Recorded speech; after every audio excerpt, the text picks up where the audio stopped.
I'm Colby, and with me as always is Steve, and today we're joined by a very special guest. If you're listening to us, you probably know him best from The Last Kingdom as Uhtred's evil uncle, Ælfric. You may also know him from Casino Royale, Dragonheart Vengeance, I Give It a Year, and Angel Has Fallen. Please welcome Joseph Millson to the Screen Chronicles. Good morning, good afternoon, good evening. Great. How are you doing today, Joseph? I'm really, really good, thank you. Yeah, excellent. As excellent as you can be in this strange world right now. Yeah. Where are you right now in the world? Let's be specific. I'm in England, and I'm in a little town where I live called Leighton Buzzard, which would have been right in the thick of all that Viking Saxon stuff back in the day. Yeah. Is that right? I'm in the middle of England. I'm kind of 40 miles northwest of London out here. Okay. Good stuff. So yeah, things are pretty crazy right now. Here in the US, we're pretty much locked in. What are you doing to keep yourself busy day to day right now? So I'm really lucky in that we don't have a big house. It's a little house, but I have a tiny garden. So we have somewhere we can go outside. My wife, God bless her, has let me turn over, I'm looking now, let's say 2/3 of my garden is a skateboard ramp. I was going to ask you about this. Did you build that ramp? I had help. Okay. I used to, when I grew up, I've had ramps in my life since 1987, 88. I used to build all my ramps. God, they were sketchy. And I know how to build a ramp, but not as well as a guy I know who does it for a living. He builds the ramps for the X Games and stuff. We kind of did it together, but the surface was from the X Games. It was all leftovers. So I have bits of my ramp Tony Hawk has skated, which is okay. Cool. But no, yeah, so that's keeping me busy. I've been working because I was in a theatre job when this all happened, which just stopped. Yeah. And I've been, I need to feed my kids. I have 3 teenagers in my life. So I went straight to work at a supermarket. I went around with a CV, went around the town immediately, A, to help out, and B, to keep food on the table. So I've been working in a supermarket for the last month. Yeah. Good for you. Good stuff. Yeah. Good stuff. How long have you been skating for? 30 something years. Yeah. I'm not very good, but I've done it every week. I'm all right. I used to be all right. Early 90s, I could really skate. But now I also, when I'm filming or doing theatre, I can't break a bone. I'll be sued. If I'd gone skating just before that last block of The Last Kingdom and bust a leg or something, they'd have quite rightly sued my ass. So I kind of roll around like an old fart. I'm the old fart at a skate park on a longboard and everyone takes the piss out of. That's me. Well, if you want to see that ramp in his backyard, head over to his Instagram. There's some good pictures, there's some good videos of him on it. Yeah.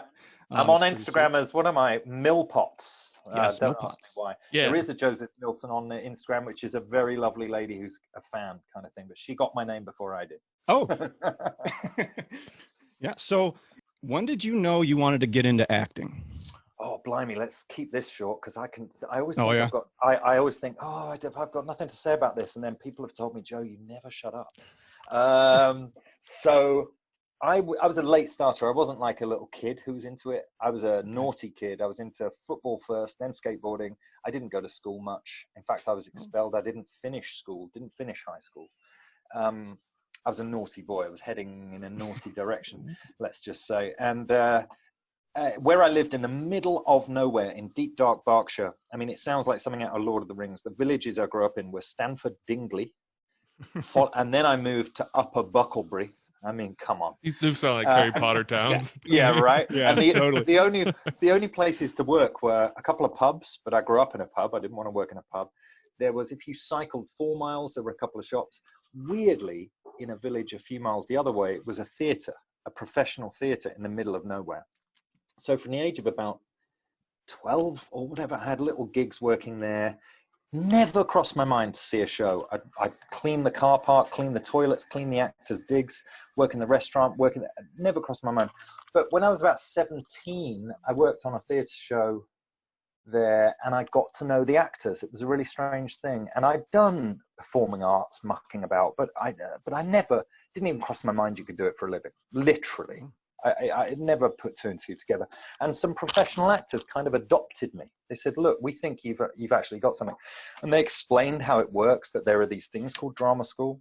You are allowed to go. I said, I'm not allowed to go. It's a circus. I don't have any family who are in the business. They went, no, you can go. They kind of drove me to London, pushed me through the door, and God bless these 2 or 3 actors who adopted me. And I got into acting. I didn't even know how lucky I got into all the drama schools I auditioned for. I didn't know it was 1 in 4,000 people get in at these places. I just went, turned up with I had like this country bumpkin accent. I kind of turned up, went, all right, I kind of want to have a go at this acting bollocks. and they kind of went, wow, he's weird. And they all said, yeah, come in. So I found myself, I was at a drama school and in London and lied my way in. You had to have exam qualifications still. It was like a degree course, really. And I said, yeah, I've got all those, yeah. And for 3 years, I was waiting for someone to tap me on the shoulder and say, can we see your bits of paper? They never did, thank God. So It's too late now, drama school. Yeah, too late now. So I got into it that way, yeah. What were some of the? I told you it was a long answer. No. What were some of the plays that drew you into that then, that you were seeing at this theater? Well, to be honest, that's the funny thing. I have, on paper, probably done more theatre than film. But the thing that made me go, oh, I like this, were film. Was, first of all, as a child, I didn't realize what an influence, but I was devoted. I'm quite an old boy, 46 now, but I remember when a VHS recorder first arrived in our life and you were able to watch things more than once and record things off the TV. Right. And I recorded 2 things. Star Wars, the original film, when it was first shown on TV, that night was like the week we first had a VCR, by complete miracle. Wow. So I recorded it. I watched that thing so much that my VCR, it went fuzzy. It had been watched so many times. And I also recorded Harold Lloyd, the silent movie stuff. Okay. Every Thursday they used to play Harold Lloyd short films. And I recorded them and watched them again and again and again and again. And then when I was maybe a teenager, I was an insomniac when I was 13, properly. And middle of the night, sometimes you come down, turn TV on. Normally, we only had 4 channels, literally. 2 of them would be dark in the middle of the night. One of them would be showing Open University stuff about Latin. And then this other one occasionally be showing weird films. But there were no commercials. So unless you were there at the start, you didn't know what this thing was called. You were in the story. And one night I saw a film that just blew my mind. And I remember thinking, are they acting or is this a documentary? This is incredible. And it moved me so much. And it was years before I found out what it was. And that was Midnight Cowboy with Dustin Hoffman and John Voight. Wow. So weirdly, the things that actually flicked my switch first were film. Okay. But then doing it, as I say, at drama school, I got devoted into theatre and went, I like, because that was more like, there's more adrenaline involved. But now, weirdly, I've done so much theatre. I've done a lot. I've been filming since '96 as well, but I now enjoy being on a film set probably more than. Was that right? Yeah, I'd say of the 2 now, I get a real kick from surprising myself and surprising the editor on a film set. Yeah. Cool. Well, we probably first saw you in Casino Royale, but seeing you as Ælfric really kind of really caught our eye. Brilliant. I would say when we were watching The Last Kingdom, you do such a good job of, even though you don't have the most screen time, you really have quite an intimidating presence, and that presence kind of stays there even in episodes you're not in. Whenever they say Bebbenbur. Yeah. You think, so tell us a little bit, how did you get involved with The Last Kingdom? So The Last Kingdom was, as every year of the last 25 years of my life, there are 50 auditions you don't get, and maybe 4 or 5 you do. Okay. It was an audition amongst many others that my brilliant agents have managed to get me. I think the first round of which was a self-tape, even back then. So this is 4 or 5 years ago. And after that, there was a very strange thing. You never get this. They said, okay, they'd like you to come in and meet the producer and director, Nick Murphy.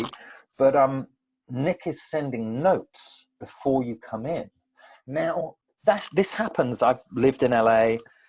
This happens with American meetings. Certainly, you get to test for a show. There'll be producers' notes, directors' notes sometimes, and we really want it played like this. Now, Nick Murphy sent out notes to every single person who was coming in that if you were defensive, upset a lot of English actors. English actors have this weird mindset that they're like, I'm already perfect, actually. And how dare you tell me I could be better? But his notes basically said, if you're coming in to meet us, please don't be shit. Basically, it said, please, could you not do too much acting? Even though this is a period piece and the language is very heightened and people are saying stuff that we wouldn't say today, please, God, would you just be truthful? And I knew other people who were auditioning for it who literally didn't go in and went, well, fuck them. I'm never not truthful. I'm a fucking good actor. I was like, I think that's a fine thing to say, because I can't even think what the dialogue was in the first thing, but it was big. It was big stuff, screaming and shouting about Bevanburgh and blah, blah, blah. And even though it's full on, Nick was just asking people to act as if it was set in New York today, just like be really in it. I kind of love that. Everything in me just went, yeah, this sounds difficult and like a challenge. I can't wait to meet this guy. And at the audition, he was really demanding, but we got on. We kind of clicked. Nick Murphy directed, unless I've got this wrong, all of the first season, didn't he?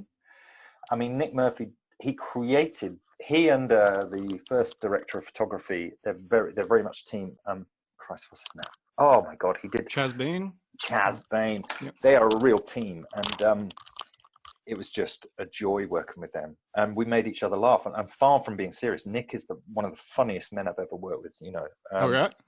So, and also I've played. I seem to get a lot of these incredibly evil, sociopathic fuckers. Why do you think that is? Well, I don't know. I think I started playing them quite a while ago, and there's a series you guys would love, just from what I've heard that you like. But it didn't do as well as it might have. There was a BBC and something Australia production called Banished. Cast was amazing. And it was on in America, but maybe only on BBC America. It was briefly on Netflix. But I really recommend that bit. And that wasn't, I think that was just before Last Kingdom for me. And it's not the same part at all. They're very different. But it was another person who, if you were judging them, you would say he's sociopathic, he's evil, he's this, he's that. But for me inside it was almost fun.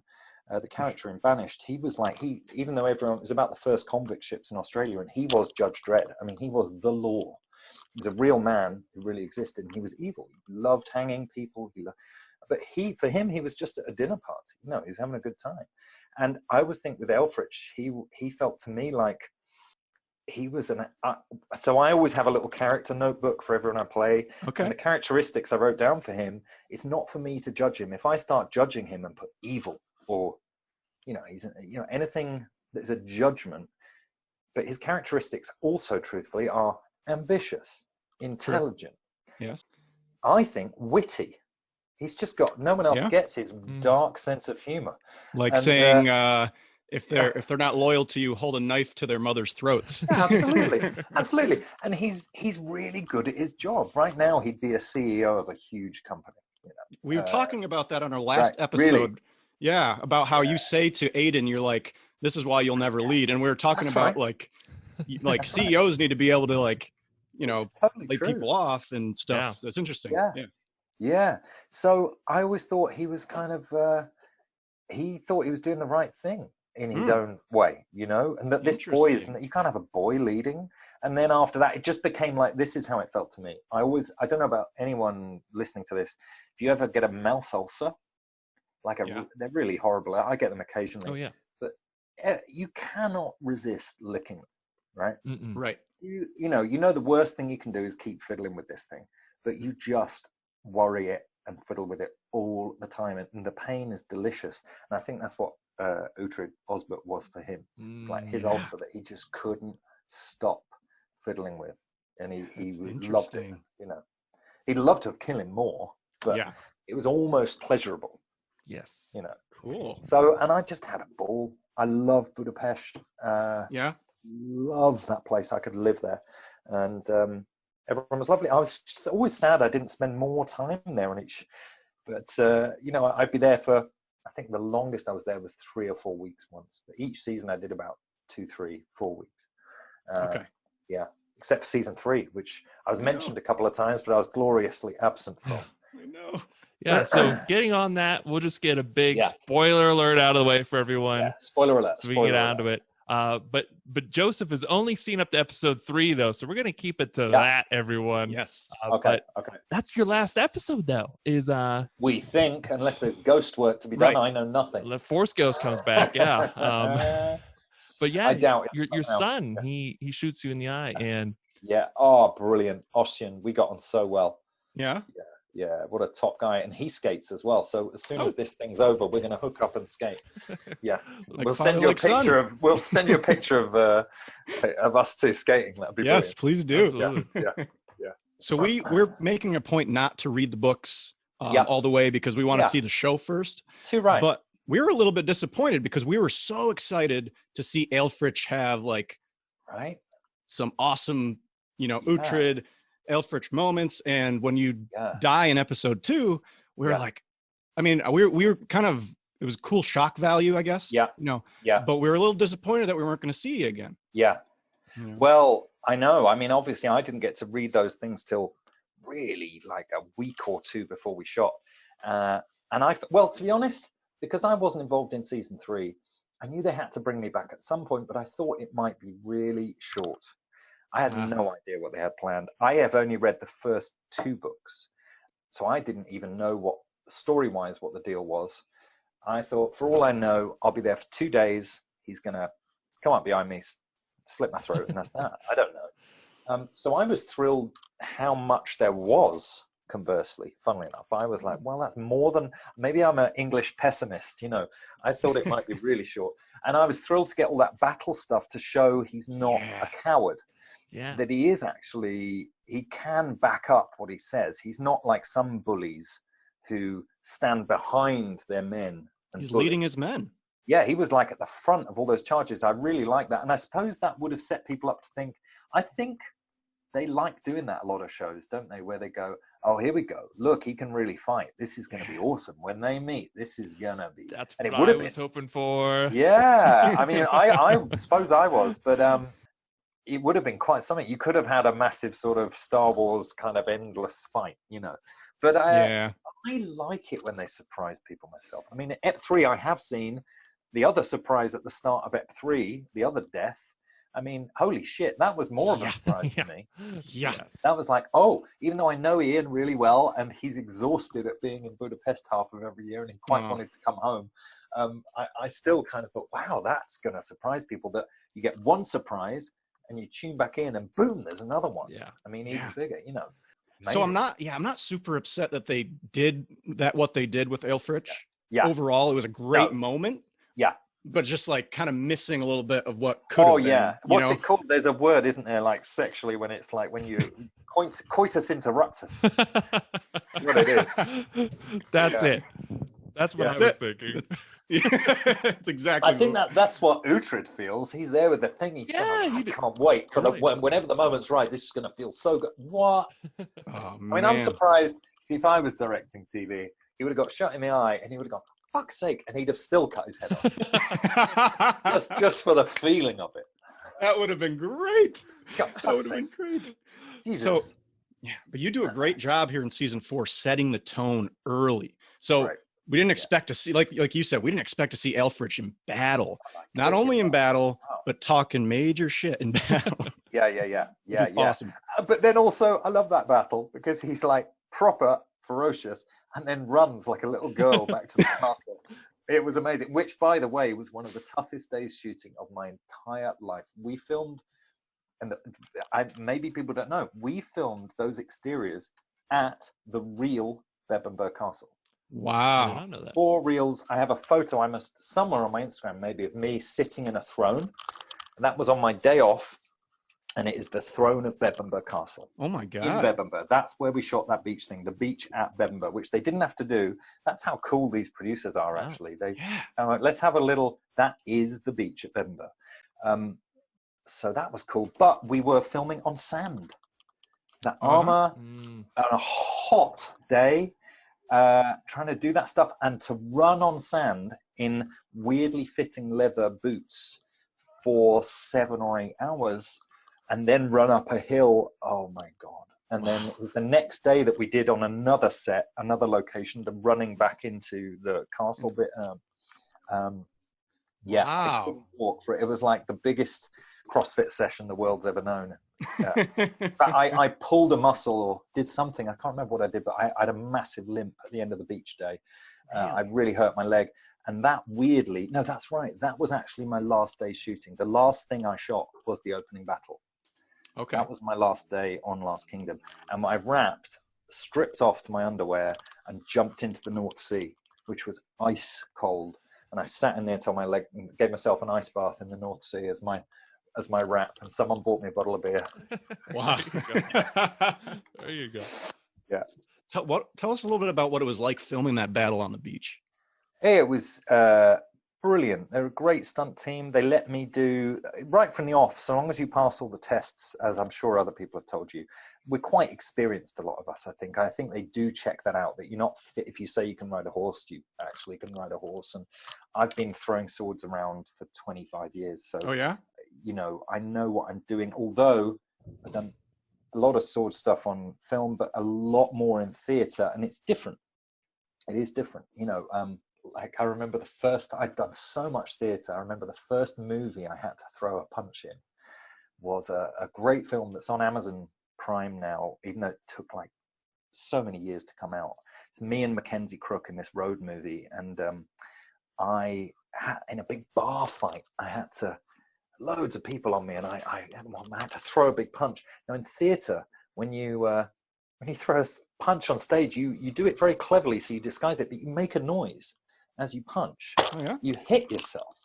It disguised for an illness, but so that there's a noise and Cool. nobody sees it. Now, we're on film. All you got to do is go past the face at the right angle. This all happens in post. I couldn't stop slapping my chest. And they'd like, after the take, go, Joe, you're hitting yourself? I go, no, I'm not. No, I'm not. They show me the playback, and I go, oh my God, I'm so sorry. I've been doing too much theatre. I won't do it this time. We do another take. I get all excited. Hit myself again. They go, for God's sake. So I gradually had to learn they're really different. And it's similar with the sword fighting. You make contact on stage. It's very cleverly done, but it's actually harder. But I was so used to making contact that I was a bit dangerous on film sets because I got too close. And I had to learn the angles and how to pull it more on film.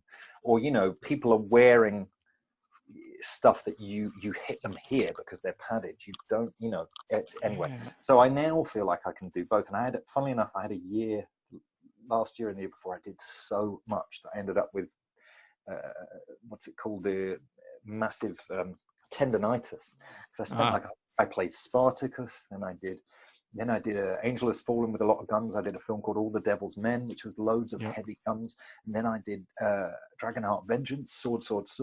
And then by then I was anything. I couldn't tie my shoes because I'd been holding swords so hard for like 18 months. It's all fine now. Wanker's elbow, they call it. That's what we call it. That's it. Steve and I are just finishing up actually physical therapy school, so that is there you go. That's the official term we've been using. That's the official term. Are you really? You're both training as personal trainers and stuff? Physical therapists. Yeah. Oh, right. Yeah. Okay. So that's more the physiotherapy. Gotcha. Yeah. Oh man, I've met a few of those. Yeah. You inflict the good kind of pain. Yes, that's what we say. That's what I have to convince people but that's what I'm doing. Good pain. Honestly, darling, it's good pain. Yeah. Yes, absolutely. Right. So then you give this awesome speech. With a lot of spit. Oh, really? When I watched it back, I was like, Jesus, I'm spitting all over these poor bastards. It's authentic, though, right? That's what they needed. Absolutely. That's what you pay money for. Oh, yeah. It was super well done. Again, it just really helped set the tone of season 4. It was like Ælfric means business. You know, and he is a warrior type, which we've never seen before. Yeah, that's right. So it was a pretty awesome start. Yeah, good.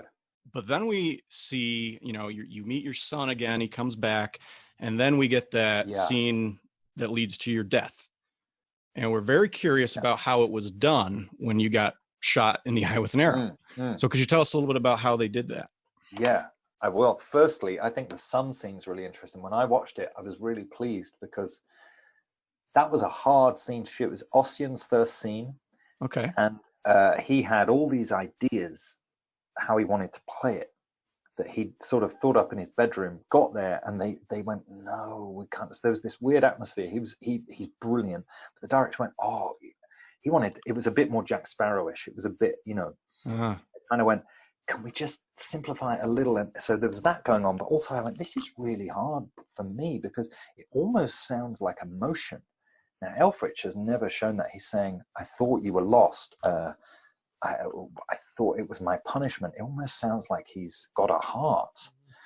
And I thought, that's really difficult because that goes against everything I thought. But then I thought, no, it's okay. He is pleased to see him. And what the audience think isn't my business. But I thought, he's not really that bothered about this boy in front of him.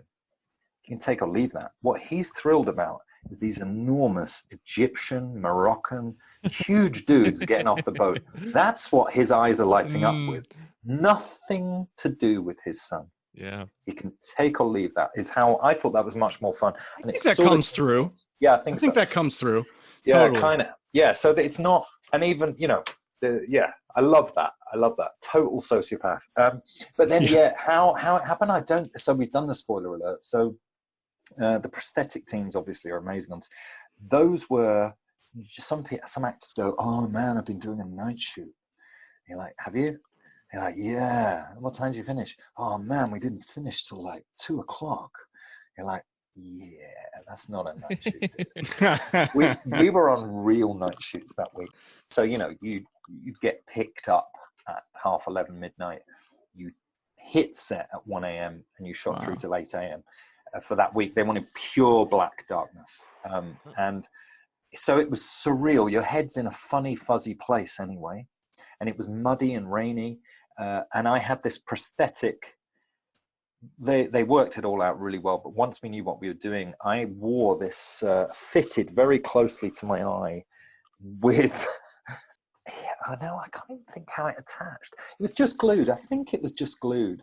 And it had, an eye thing, like a fake eyebrow over my eyebrow, the thing there, and the thing was sticking out of it. So that was and I walked around. Yeah, it was on there, and so it's all it's in the cut, So we did everything before. Then they took me away, shot everything else around, but then I had to have that thing on for a whole night. It was kind of interesting. You're walking through doors, and walking into doors, and I was lying on that muddy floor for a long time. Really? Shot. In fact, all the stuff going into the start of Act 3, the big fight, the start of Act 3. But that's fine. That's what they're paying me for. It's totally fine. Absolutely fine. But it was clever, and it's all in the cut. And weirdly, I've been shot with an arrow on film before, and it was a similar thing. There's a great series called Survivors, which is a great sci-fi kind of series, post-apocalyptic series the BBC did, and it was done in the 70s, and I was in the remake. And my character got shot with an arrow. I'm running away and got shot in the ankle. And it was the same thing. Then suddenly there was this thing sticking out of my leg, and they went, do the jump again. And in the cut, it's just the power of the cut is immense, and the sound effect, and you're done. It's perfect. You just cut. The arrow isn't there. The arrow is there. And your brain puts it together in the most horrible way. Even then, Uhtred could have like poked it further in or something. Yeah, we were hoping he would do something. That was another thing, was we didn't get the satisfaction. Taken it out and eaten the eyeball off it. Right. I don't know. I like that. I wouldn't have minded. I'd have been quite keen on it not killing me and having a bit of acting to do with the thing in. I'd have been well up for that. Walking around going, But I did almost wonder at the end of 2. I was like, maybe he's not gonna dead. Get up and just the eye is gonna be gone or something. Yeah, but by all accounts, you hit. That's a large part of the brain. Yeah, Although people did survive that.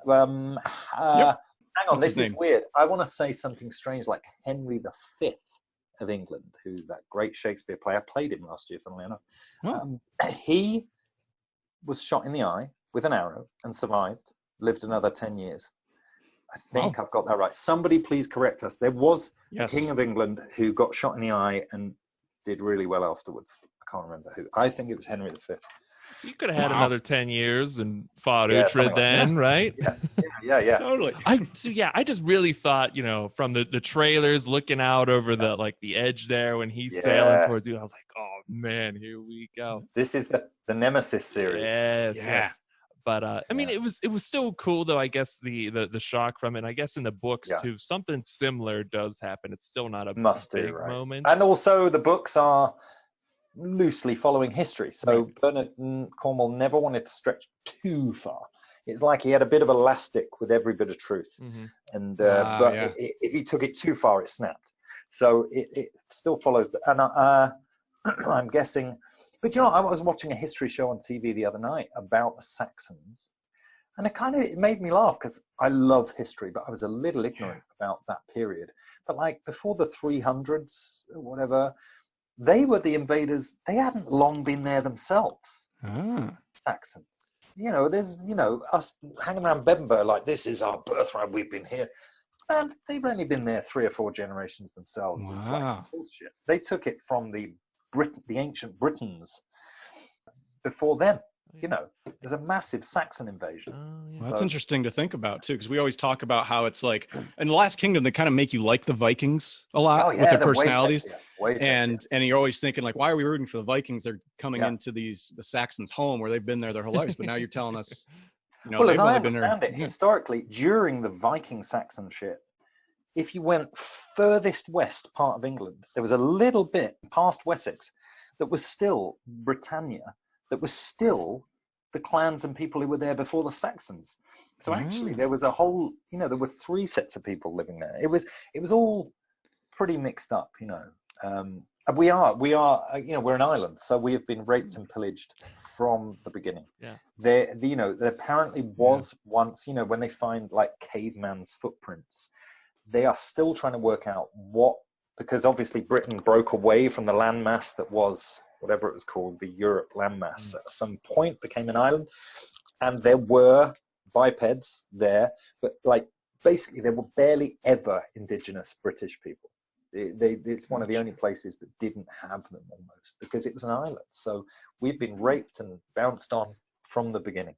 And like I did my DNA test for Christmas. Oh, yeah? I thought I was as British as they come. My family, you go to in Bucklebury, there's a cemetery with like 400 gravestones of Millsons going back centuries. No. My DNA, I shit you not, 0% English. What? And my family have been here a couple of 100 years at least. No, I am Scandinavian. I'm Viking, funnily enough. I was like 60% Viking, 40% Celt. Not English. That is something we got from the show, is there's a lot of different people. I guess in our head, I guess maybe better growing up in England, but we always, at least I did, think England, they're all English people there. And then there's Irish, no Scottish. Yeah. I mean, there's more indigenous kind of blood and DNA in Ireland and right up in the north of Scotland and like the Shetland Isles and wherever. But England itself was the bit where people kept hopping over the ocean to. Our blood has been mixed from the beginning. I think you wouldn't find, like my wife went, she's Yorkshire born and bred. Even she was like only about 12% English. We're a real melting pot. Yeah, interesting. So a lot of sex has gone on. That's what that tells us. So one of our favorite scenes, a few favorite scenes, a couple of them are in season 4 that we've already talked about. Yeah. Another one of our favorite scenes with you is in season 2 when you go and meet with Guthred. Oh, yeah. And you're like, how hard is it to just bring one human head? I mean, come on. Come on, man. I loved shooting that. That was great. Could you tell us a little bit about that scene? I mean, I don't know what to tell you, except they let me do it how I wanted to do it, which is, cool. A kid at a party who's not happy with his present. And he plays by his own rules, and they let me do. I remember, I'm old enough and wise enough now. I think people shout sometimes. Now, a lot of times on film sets, like early in my career, I'd be doing a scene in some big TV drama where I catch my best friends being fucking my wife or something. It's this big scene and there's these big emotions, and I would let rip. I'd just go there completely go there, and you're in full emotion, you're fully going for it, and someone's coming up to you afterwards and going, sorry, the microphones are peaking there, can you bring it down a bit? You're like, fuck you.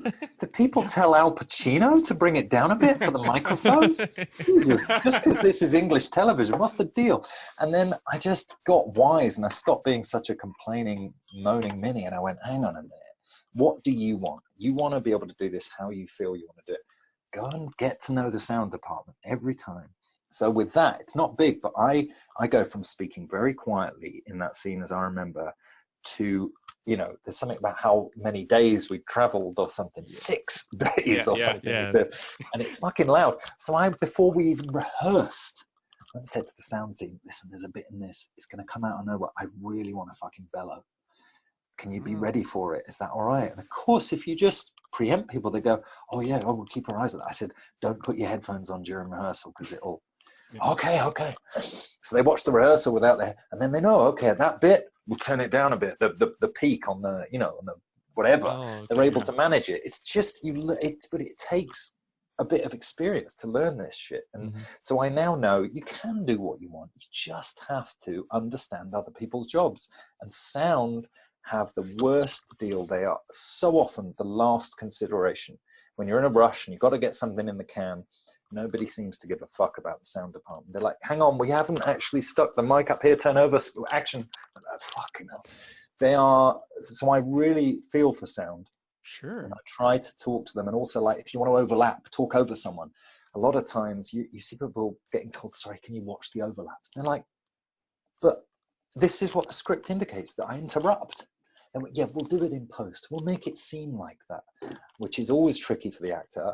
Really? I always just go in and go in advance and go, listen, I really want to talk over him there. Is there any chance? Because to cover that properly, you get the West Wing, where it's 6 people talking at once. Now, they would have had, the sound department there were in charge, let me tell you. They'd have rehearsed the scene properly. They had mics hidden under every table. They had mics in every direction so that there's not some poor boom guy going, fuck you, hell. The boom guy can't cover. If you talk over each other, he's screwed. Yeah. What's he going to do? He has to go in the direction. So if you just talk to them in advance. So I remember that about that day. And a dear old friend of mine, David Schofield, played the kind of priest speaking in the king's ear in that scene. Yes. Get the name of that priest. But I did a great old horror film with him years ago and some radio drama with him. We're great friends, so it was lovely being out there and drinking with him. And that's cool. Same always, just getting drinks with Ian Hart, who's a dear friend, and that's what that job will always mean to me. Oh, that's great. That's great. Yeah. Well, that's interesting stuff, because we don't, those are kind of the little things that we and the normal viewer, they don't really think about, is how the sound is doing, what the actor's thinking about with their inflection of their voice, their volume. It's very interesting, intricate stuff. It has to seem fresh, but you actually have to, within reason, you've got to do the same thing every time, technically, whilst feeling fresh and not feeling like, oh, I've done that. It's really interesting. Otherwise, if it doesn't match up, in different shots, it gets interesting. But that's not I like to slightly change every time. I like to surprise other actors. That's my favorite thing.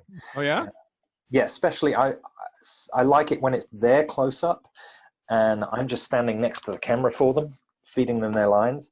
I'll try to really surprise them. Not to fuck them up at all. If anything, the opposite, to like give them, even if quite often I go, shit, why didn't I do that on my take? So I'll really concentrate and try and you can see them going, Jesus, he's really, really going for this. Okay. And we all give each other, and then it happens to you. You get it back, and there is a real art to it. Totally. Wow. Kind of losing yourself while staying in control. If you know what I mean?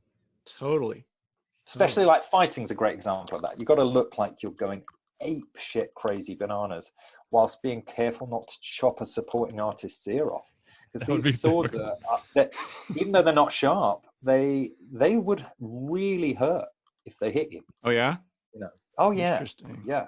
Did you have to choreograph that battle too? Was that something pretty heavily choreographed? We rehearsed that.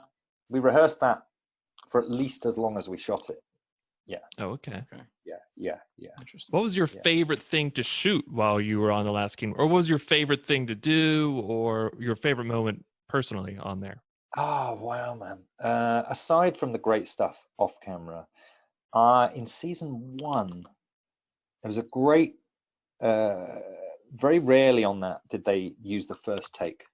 You know, there were a lot of perfectionists around and a lot of people with a lot of money involved trying to make sure they had options and, you know, coverage. So you can go to the edit room and they're safe. But I remember there's a little scene where I'm chasing him on a horse.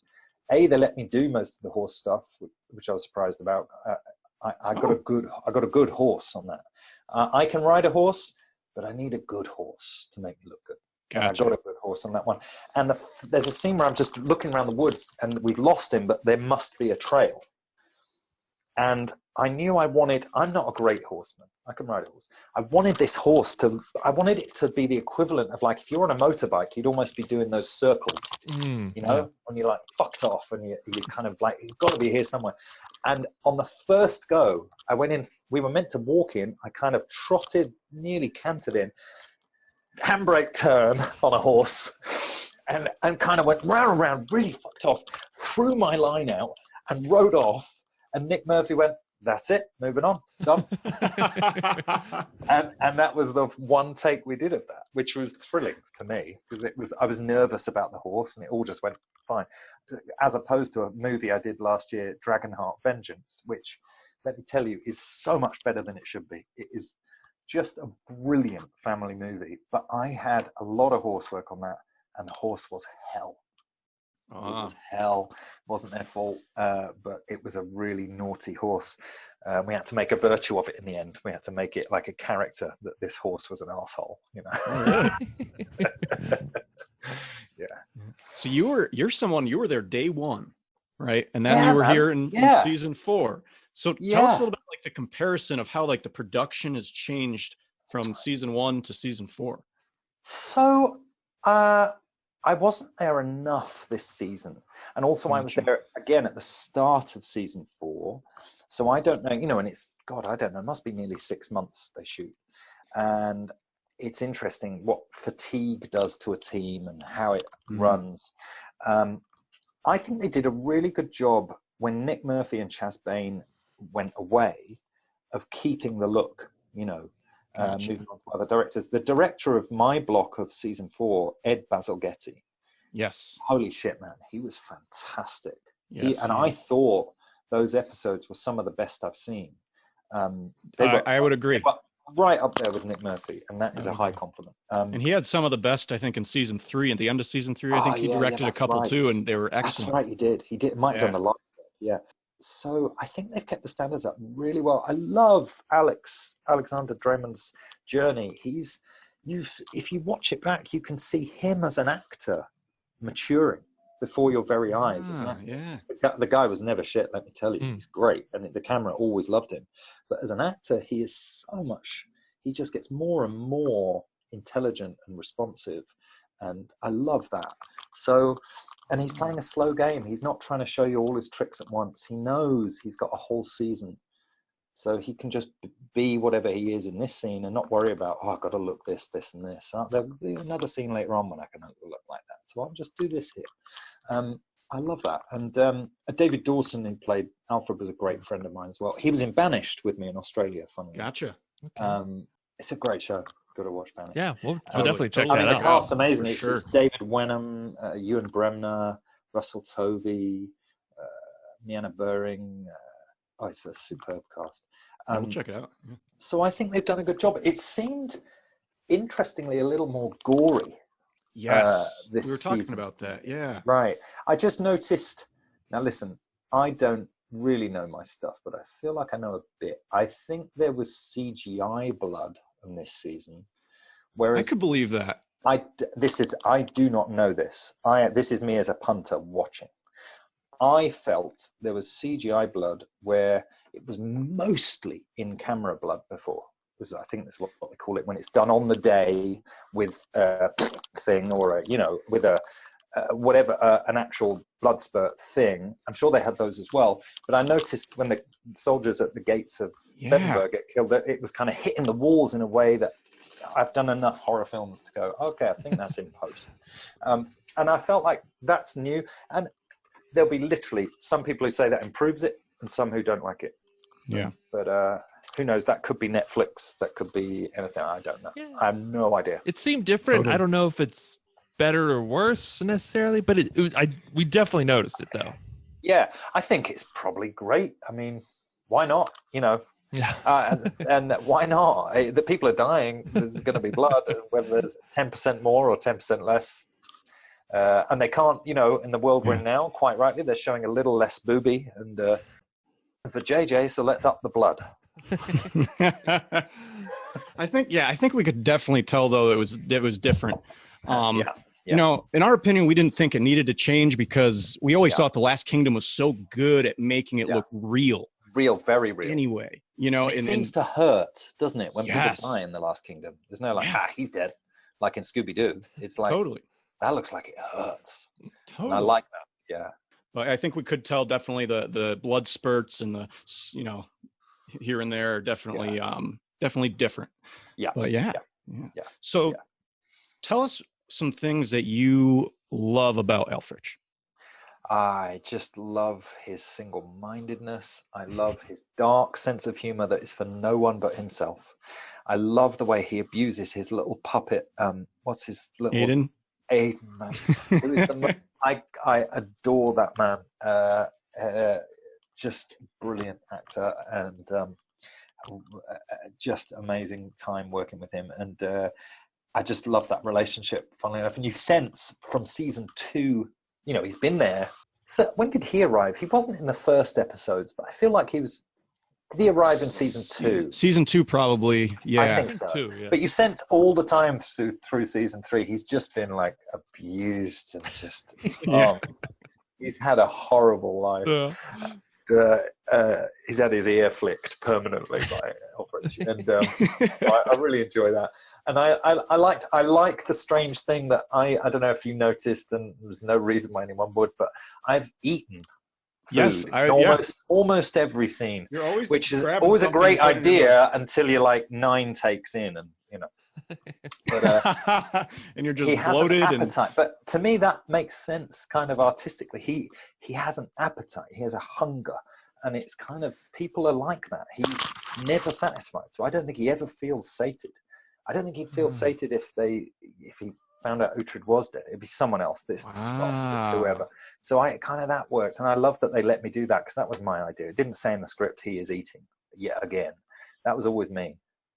That is That's something we've heard is they let people bring some of their own ideas to the character. Yeah. Help, absolutely. Help. Well, Nick, especially from the off, I think that was set very early on that tone because Nick Murphy, having ridden everyone's arse in auditions and was then, once you were in and he went, okay, you're not shit and you're going to be fine.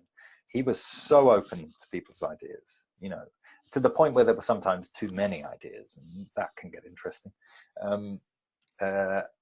But, you know, it's about, like I said, a long time in the business. So I wouldn't always go through the director.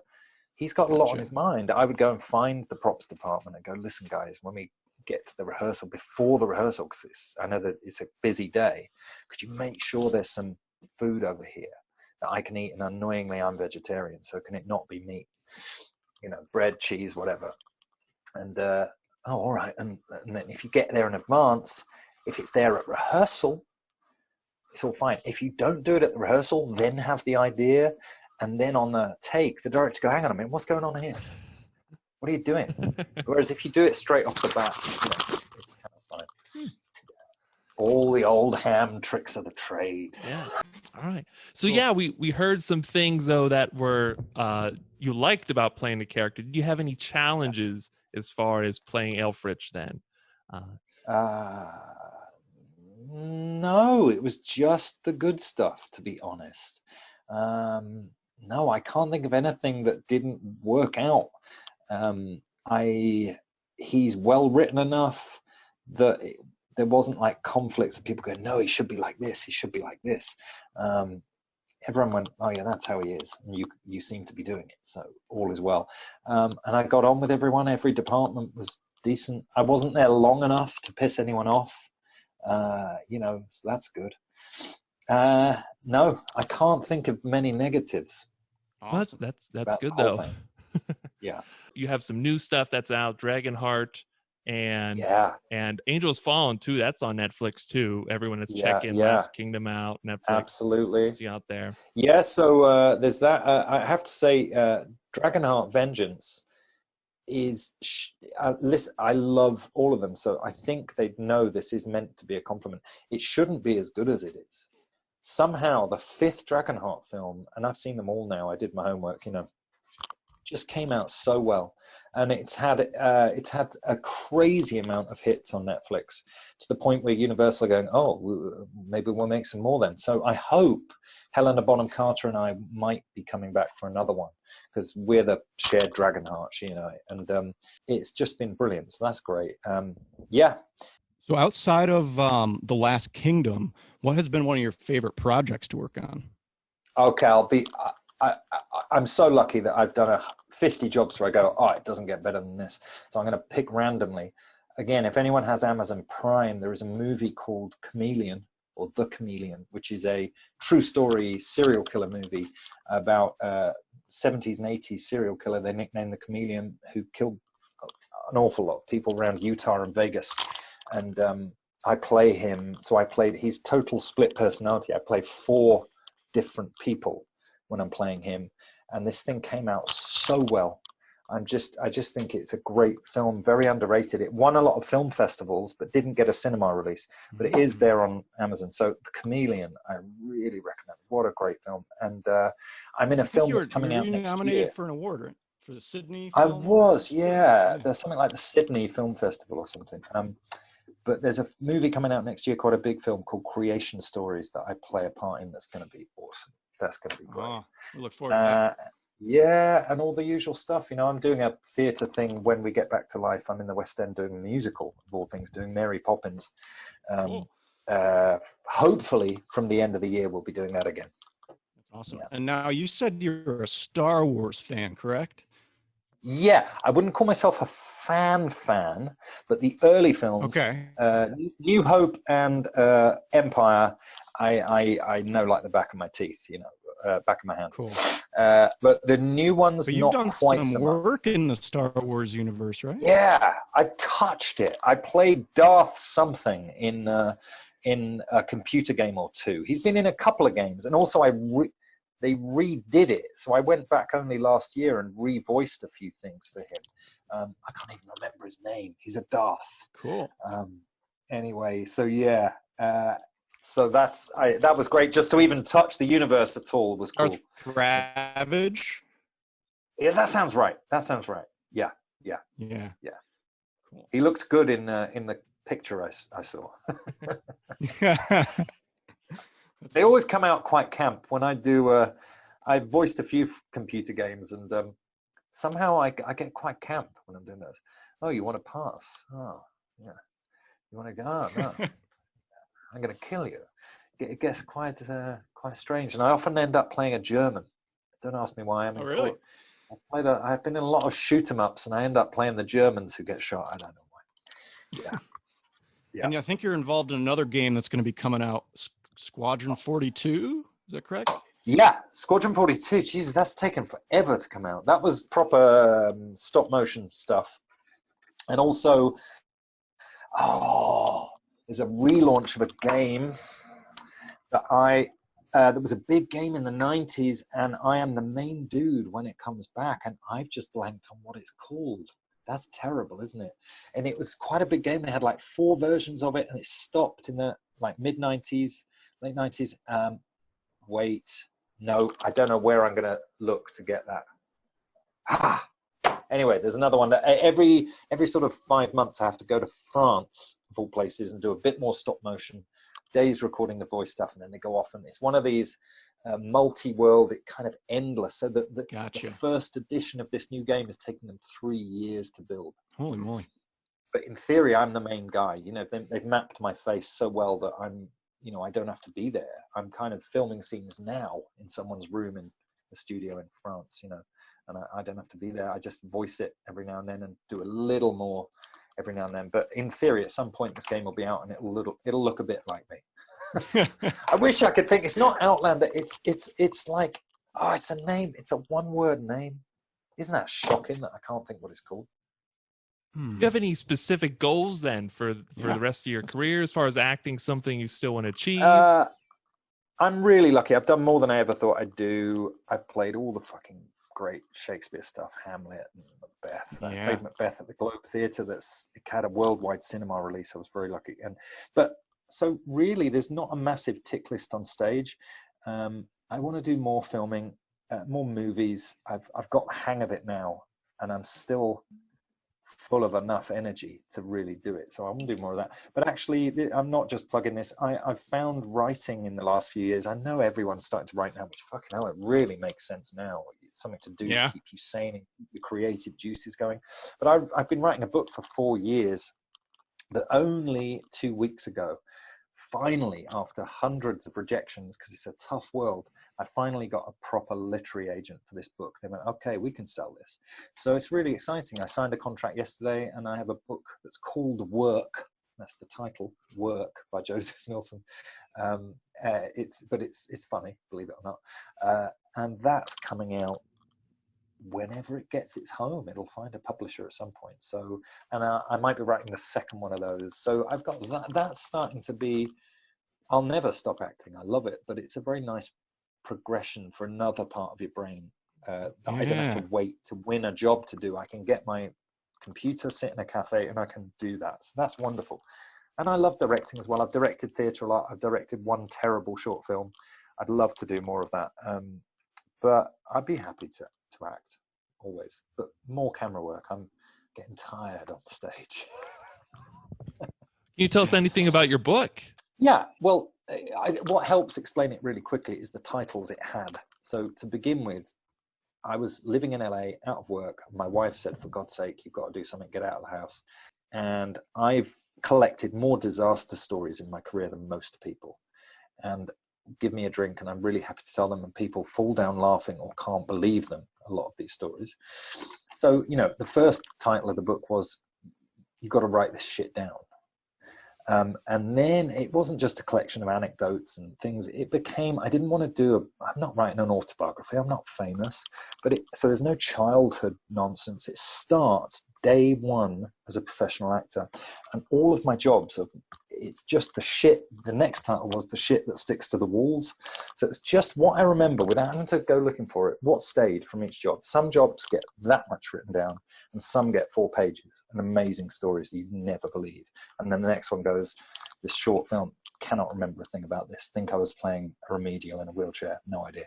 And then but what happens is real life as I wrote it, you went, okay, that's where my father died. This is where I got married. This is where I had children. This is where I got divorced. This is where I nearly killed myself. This is where, and your life, it became quite an interesting book and a little bit different to most memoirs, if that's the territory it lives in. It's funny and it's surprising. And I think it would be because it's not from a famous actor. I'm not a big actor. I'm a very lucky working actor who still has to find rent every month. But I've done it for 25 years. And I think for young actors, that's really inspiring. It's almost more inspiring than hearing stories about people who went straight into Star Wars, or, the struggle. True. Is much more interesting. So it's, and funnily enough, my literary agent is selling it probably first in America. He's very confident. He is American, and he's really confident about selling it there. So these things take a long time, but it will come out at some point. Well, that's very exciting. Yeah, it's very exciting. Big love to all the fans of the show, and keep loving it. Yeah, thanks for coming on. It's been great. Pleasure. You can definitely check out Joseph Millson. We'll link his IMDb. Yeah, and check out his website too. Yeah. Oh yeah, that's a wonderful, wonderful woman called Karen Saunders runs that. I have nothing to do with it. I mean, I'm blessed. Yeah. People say, "Hey, where'd you get your website done?" It's amazing. It's nice. It's. I'll call it a fan site. She's a genius. Fan site. So I go on there to see what I'm doing next. Yeah. Good stuff. Good stuff. Well, Yeah. For everyone else, if you want to keep following along with the Screen Chronicles, please do subscribe, all that good stuff. Follow us on Instagram, and don't forget to check out Joseph Millson. Joe, we really appreciate you coming on today. Pleasure. All right, guys. All right. Have a good one, everyone. Have a good one. All right. Bye-bye.